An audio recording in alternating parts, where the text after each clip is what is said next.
Welcome to the UFL Week 2 update. Now, Week 3 doesn't begin until tomorrow, so I'm giving y'all this Week 2 update of the UFL. So we begin with DC dominating Columbus and spoil a crowd of 14 plus, 14,000 plus attendance to the first Columbus home game as DC wins at 44-26. Sam Kidd, 8 tackles, 6 solo tackles, an interception, and 2 pass defense. DC gets back on track. They go to 1-1, and they will take on the Houston Gamblers at home.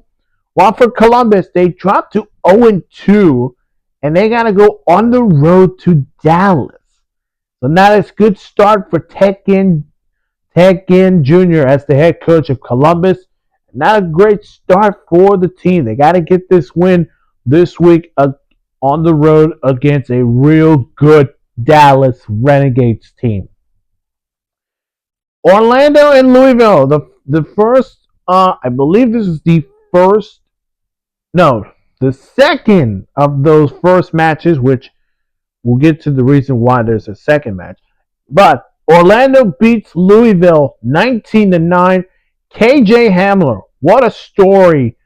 A man who drafted by the Broncos, had some moments there, but didn't have his career-defining moments in the NFL. He signed with the Orlando Storm to hopefully get back to the NFL as a WR3, possibly there, and finished the day with 2 catches, 59 receiving yards, and a touchdown. That's Orlando 2-0. What a start for that expansion team. For Louisville, they dropped to 0-2, and this is an interesting because they're going to play again this week in Louisville. So Louisville will take on Orlando at home, and again for the UFL scheduling, all 8 teams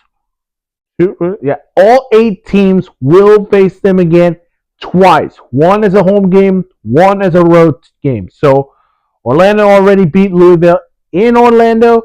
Now they will face each other again, but in Louisville. What a story from we thought Birmingham should destroy Houston Gamblers to one of the biggest upsets so far in UFL history. 22-20, the Gamblers upset the Birmingham Stallions, who were coming off a big-time win against Louisville. John Hoyland, the kicker, 5 for 5 on field goals. One of them was a 50-yard game winner. Houston gets their first win in the Calvin Shepherd era as the head coach for the Gamblers. They will host DC, which should be a real intriguing game for them. As for Birmingham, they dropped to 1-1, and they got to go on the road to St. Louis. Real tough test there. Going to St. Louis, a team that started off 1-0, and we'll get to their game against Dallas.